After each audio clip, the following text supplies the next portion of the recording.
the Agile brand.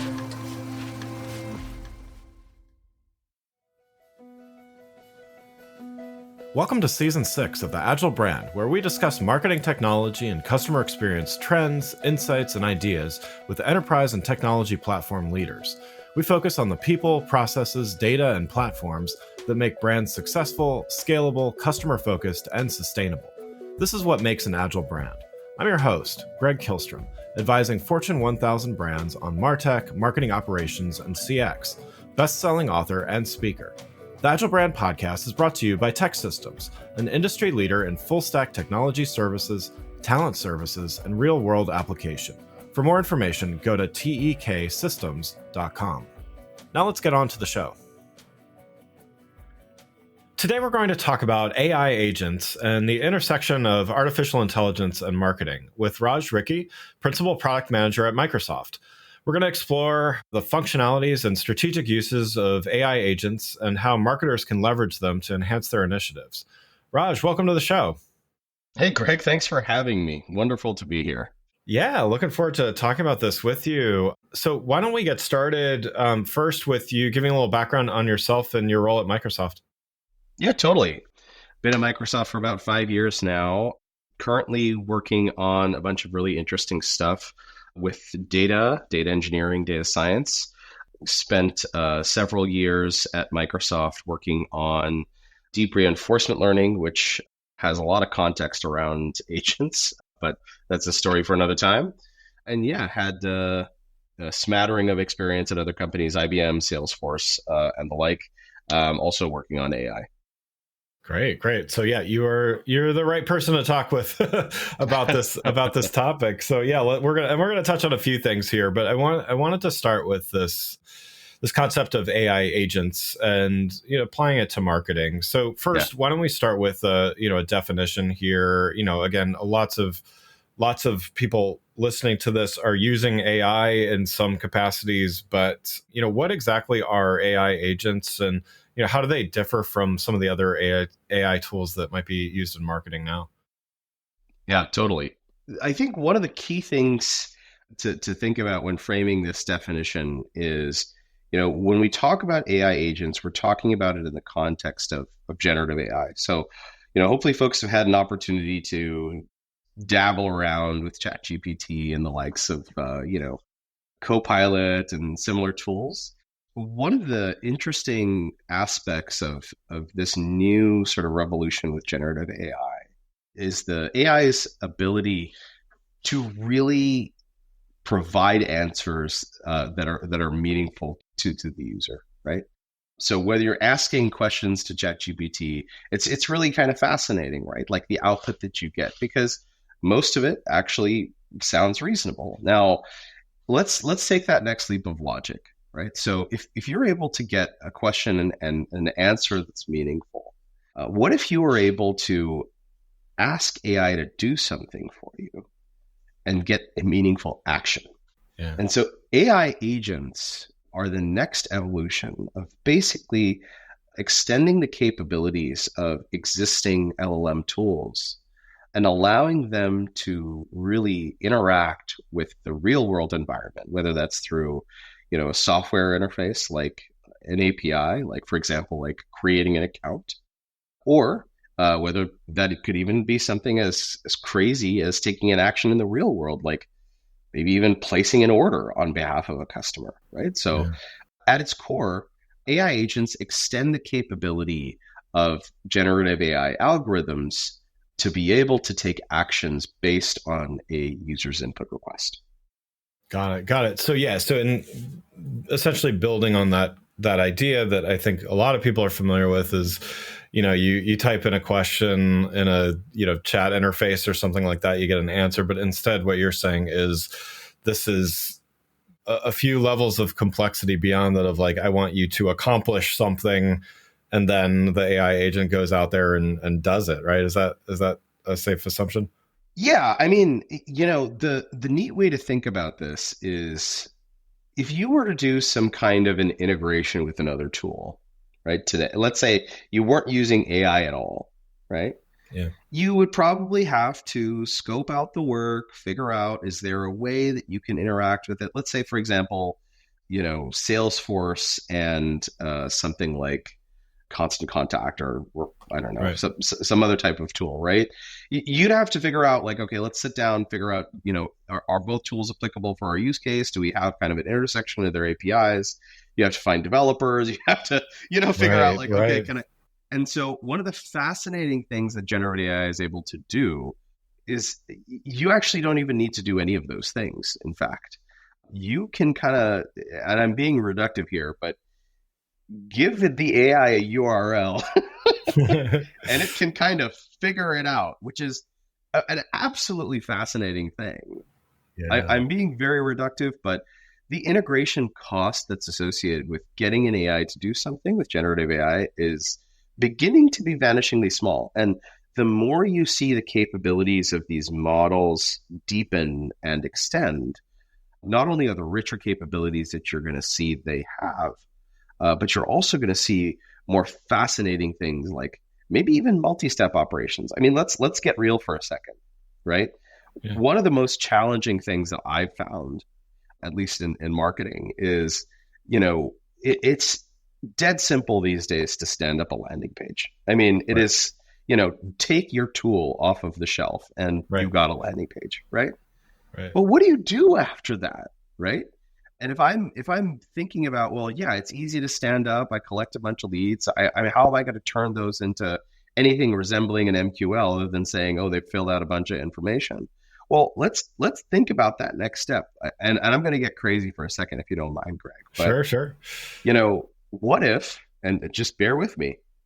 I had a landing page, and a customer filled out a bunch of information. Let's say for a potential customer, and they gave me a reason as an example for why they wanted to sign up, for their interest in my product. And I took that open text box of the things that they were interested in, and I fed that to an agent. And not only could I create out of that text box, as an example, an account on their behalf on my site, I could even potentially create a custom demo if I Mm. hooked that AI agent up to my website based on that input prompt that that user provided. And I could have that already, inside of about 2 to 3 minutes. I Yeah. mean, there's fascinating capabilities, and really your imagination is the only limit here.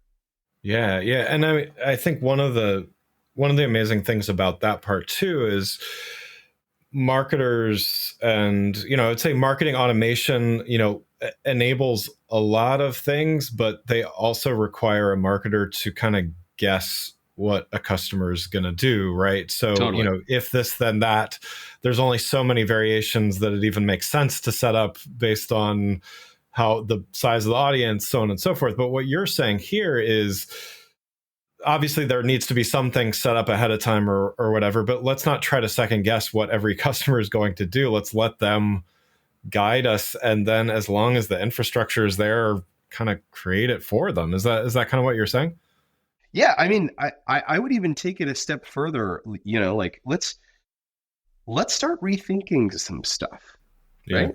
Yeah. Like the main thing that we've been sort of coaching ourselves to center our brains around is this notion of like a call to action. That's the most, immediate sort of thing that you can think happens inside of a collateral or an asset. Like what are the call to actions?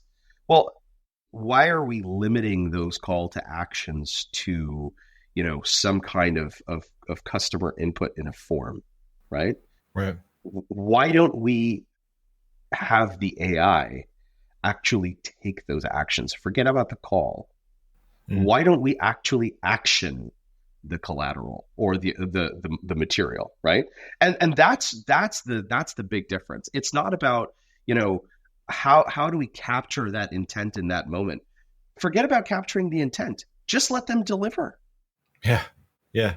Yeah. I mean, that's an interesting, I mean, it definitely, it takes a minute to wrap your head around that in a sense, because there's so the paradigm is such a, like, we're going to set up these stages and try to Yeah. kind of corral everyone through like everyone goes through the same stages. Certainly we've Totally. gotten a lot smarter with personalization and Yeah. segmentation and all those things, but that's still, it's still using the old paradigm of, Right. we thought of all these things ahead of time and now we're going to try to get someone to do at least one out of three of them. Kind of Right. what you're saying here is it's a different, it's a different paradigm, right? Absolutely. And I'm using this. I'm using this example just to be illustrative about how critical I think it is to, obviously I think folks are investing in learning about generative AI, but one of the main things that have happened is that, with the advent of these new capabilities, in a way we kind of have to reteach ourselves of what capabilities are what tools are available to us, right? Yeah. And I think one of the scary things about, I'm saying it's scary. So nobody else has to say it's scary. I'm saying it's scary.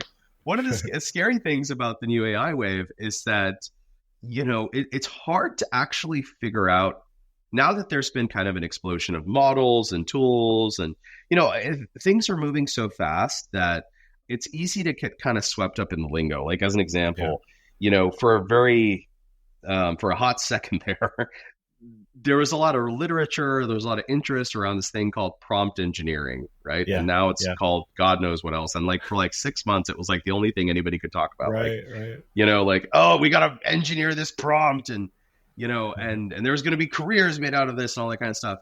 Right. And here we are. I want to say like 6 months to a year later, I don't hear anybody talking about prompt engineering anymore. Right. That one person that got that like $350,000 a year job is, hopefully they still have it, but yeah, it's. I mean, hopefully they learn fast, right? Right. But the thing is that things are moving so quickly that it's hard to keep up with not only the pace of innovation, but the pace of how innovation opens up the tools that are available to you. Not just necessarily as a marketing professional, but like literally anyone. But this is why I think it's good to think about, go back to sort of first principles. And I actually use this tool with product managers also when it comes to generative AI, like, because applications of generative AI, and by the way, there's a topic for a whole nother time, which is like, what is the overlap between product management and product marketing? And like, what does that look like in the context of AI? But let's separate that aside for a second, right? Like, when it comes down to first principles around applications of AI, it's really about like, what are we really trying to accomplish? And what is the core of this technology that allows us to accomplish this? And the core of AI agents is really about eliminating, and I'm being reductive, but eliminating integration cost to zero, right? Yeah. As much as possible, so that you can, take the leap of logic, either with your tools or with, customer assets or collateral or whatever it is, go from zero to whatever your heart desires. Right. And figure out, how you close that gap. And if that means creating an account, creating a customized RFQ, creating a, even going so far as to like setting up somebody's CRM. I mean, the world is literally open with possibilities. But yeah, that's kind of the key of it. So is it multiple agents, AI agents working together? Is that already happening? Is that like kind of like the next phase? Yeah, great question. So part of the reason why, in a way, I feel like I have a unique perspective here is because agents standalone are not actually a new thing in software per se, right? Like, reinforcement learning is a discipline that's been around, for 30, 40, I think it was like 50 or 60 years. Yeah. And the notion of having, multiple autonomous little, I don't know what you want to call it, like little dudes or gals kind of like running amok in a software environment, right? Like, that's something that, has actually been in the zeitgeist for quite some time. Generative AI has offered the capabilities, beyond simply just like predefined routines, right? Yeah. And allows for discovery. That's kind of the next sort of thing, right? So I don't have to, figure out how each of these bots are going to work. Right. If you think about like back in the day before we had talked about generative AI, there was like, a lot of like bots that you would have on the page. And, these bots would, I don't know if you've ever used one of those things, but like the amount of investment that goes into like figuring out how I put all of the permutations of questions, Yeah. responses, and answers and linking them together and what the outcomes are. I mean, it is absurd. Okay. Right. And to your point around like agents, right? The maturity of where things are today with agents is that most folks are simply using a single agent because of the complexity involved in stitching together multiple agents. Mm. And research is kind of trending, at least with generative AI, research is trending in the direction of like, okay, well, what does negotiation and communication between agents look like? Like, how do you manage hierarchies? Yeah. What does a dependency model look like between multiple agents? Honestly speaking, that's a level of implementation detail that I would avoid. Like even, working Right. through that inside of a product, I wouldn't even worry about it. But the reason why it's useful to think about is even if you're not thinking about how many different things, let's just call it bots because it's just easier. Sure. Even if you're not thinking about how many bots are doing different things, just think about how many things you want to do. Yeah. The difference is that you probably will have to think about those steps in a sequence as opposed to parallelizing them, right? And that's kind of the main difference between single agents and multi-agents, that you can parallelize and do things, not necessarily sequentially, but you can have different threads going at the same time. And that's okay, right? Like it is a limitation. So as an example, instead of being able to fill out the CRM while you're taking the user through a guided interface, you probably have to do the guided interface first and then fill it out. That's okay. That's not what's important.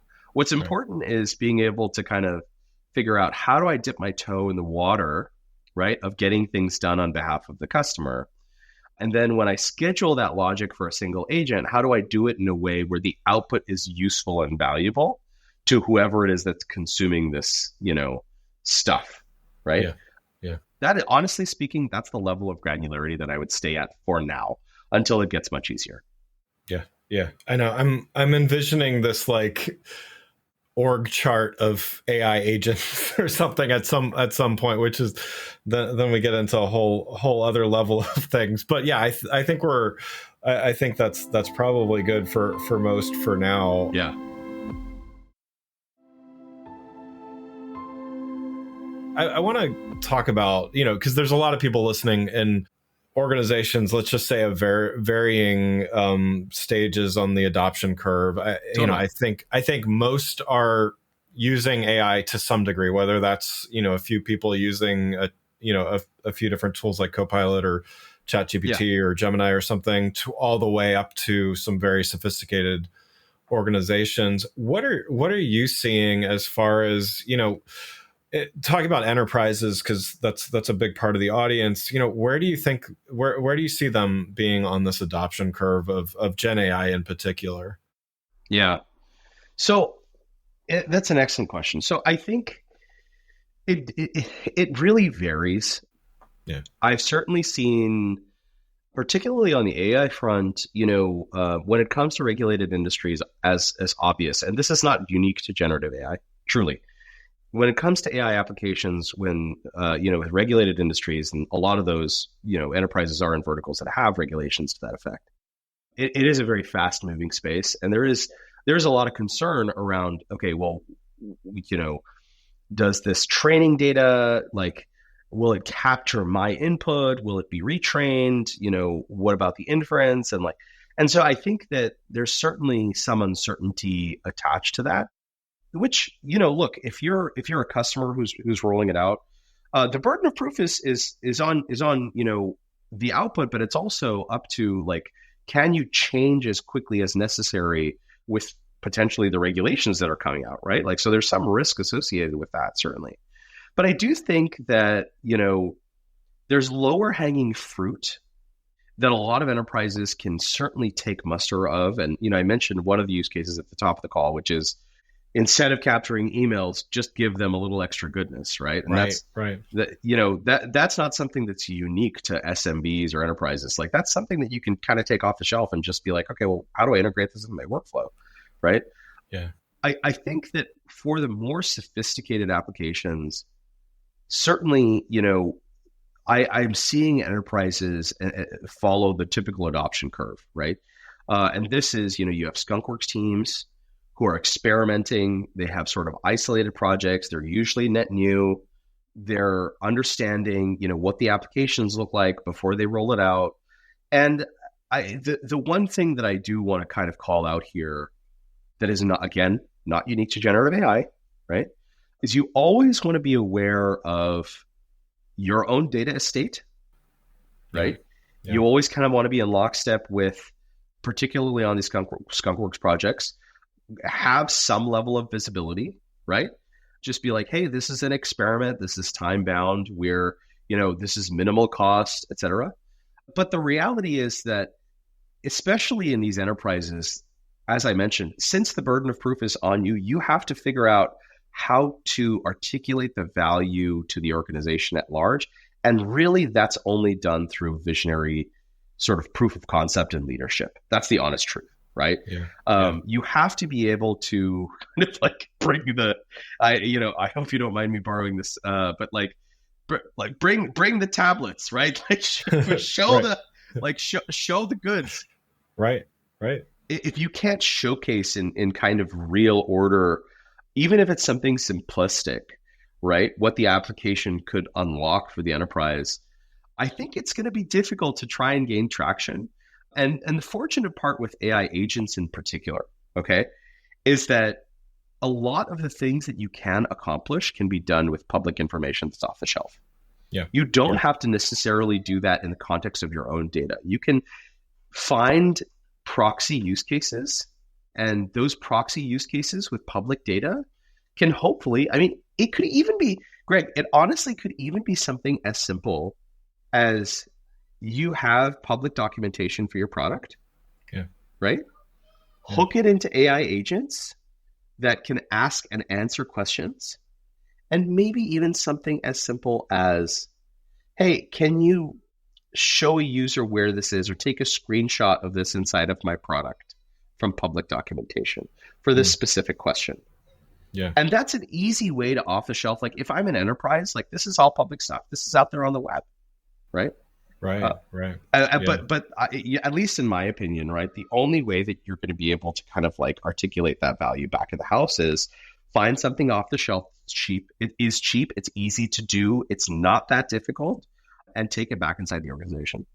Yeah, and in that case, to your point, it is similar to, which I think is a good thing. It brings it back to, this is, AI has a lot of potential benefits, and I do think it's a little different than some of the technology advancements of recent years. But at the end of the day, it is still another technology advancement, and therefore approaching it in a similar way, there's precedent, if nothing else, for the way that it gets adopted, and thus proven, the model gets proven. And again, even if there's way more potential in this than some other recent trendy things or buzzwords or whatever, I think that's definitely a tried and true way of doing it. And the other part is, we are seeing, I remember, the early days of GDPR, when no one really knew exactly what the best ways were to implement these,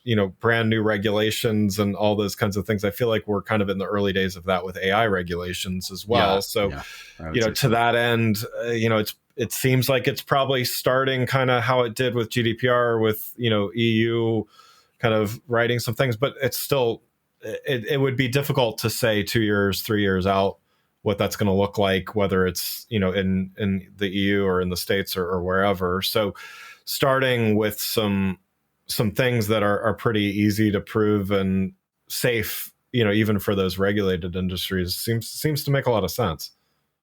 Yeah, and honestly, I think the main thing here that's different distinctly from some of the other technologies, like if you were to tell me, how do you apply, as an example, classical ML or classical AI applications, right, to marketing applications? I'll say, well, you got to get the pipeline going, then you got to get the data, then you got to get the inference.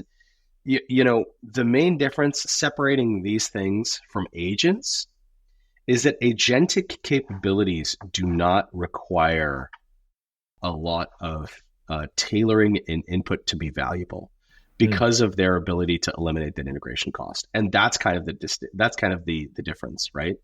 So if I want to showcase the power of agents, I don't have to train a pipeline of stuff. And now generative AI obviously is pretty similar in that I don't have to do that. But let's be real, right? There's a big difference between answering questions in a chatbot interface and actually doing something that the user asked it to do, right? Yeah. Like Yeah. like submitting an order in a shopping cart. Right. Right. Yeah. Well, hey, I could talk about this for a lot longer with you today, but we're almost at time here. So one last question, and then Sure. I would definitely love to talk about some of the other things that you mentioned, and maybe in another episode. But as you look in the months ahead, what are you seeing as far as some trends that particularly marketers, but really people in the enterprise should be looking at in terms of AI agents? How should companies be preparing for further use of these things? Yeah, totally. And I think, just listing a few of these, right? We've talked about it at large, but start thinking about your workflow differently, right? If there is an opportunity where a low hanging fruit opportunity where you can provide something to the user of value immediately and not just capture their intent, that's the place to start thinking and pivoting your own mental model around usage of agents, right? So whether that means like automating customer interactions vis-a-vis maybe outbound reach out, things like crafting email campaigns, like tailoring them to individual customers, right? Like massive personalization at scale, individualized copywriting down to potentially even the team or even the user level, right? Like automated responses. Another one that's really, really interesting that I've been seeing of late is automated creation of A/B tests. So, Mm, like, if you have like let's say a landing page, instead of going through the loop, which everyone kind of knows, which is like, have one landing page, compare A to B, and then make a change, and then run another right. cohort. Well, why not hook up all of that stuff to metrics and just have AI create those differences Yeah. for you and Right. and figure out the highest optimizations in A/B tests. Like these are the kinds of things that the sort of revolutionary applications that I'm beginning to see. And just to take a beat here, Greg, it seems unapproachable at first. I think it's helpful to learn about it yourself first. Yeah. I have, a Maven course that is coming up in January where I will go through agentic product development from A to Z. Yeah. There's other resources out there as well that folks can take advantage of that are kind of free and online. And Yeah. they're sort of low code interfaces for agentic, education. I guess in summary, stay abreast of the changes, start pivoting your thinking, and figure out if there are some of these low hanging fruits out there, like some of the ones I just mentioned, that you can incorporate in your day to day. Yeah. Yeah. I love it. Well, and I'd love to put a link to your course as well in the show notes. So we'll make sure we get that. Totally. Well, again, I'd like to thank Raj Rikhy for joining us today and sharing his insights on AI agents and many other things here. You can learn more about Raj and his upcoming course by following the links in the show notes. Thanks again for listening to the Agile Brand, brought to you by Tech Systems. If you enjoyed the show, please take a minute to subscribe and leave us a rating so that others can find the show more easily. You can access more episodes of the show at www.gregkillstrom.com. That's GregKihlstrom.com. While you're there, check out my series of best-selling Agile Brand guides covering a wide variety of marketing technology topics, or you can search for Greg Kihlstrom on Amazon. The Agile Brand is produced by Missing Link, a Latina-owned, strategy-driven, creatively fueled production co-op. From ideation to creation, they craft human connections through intelligent, engaging, and informative content. Until next time, stay agile. the Agile brand.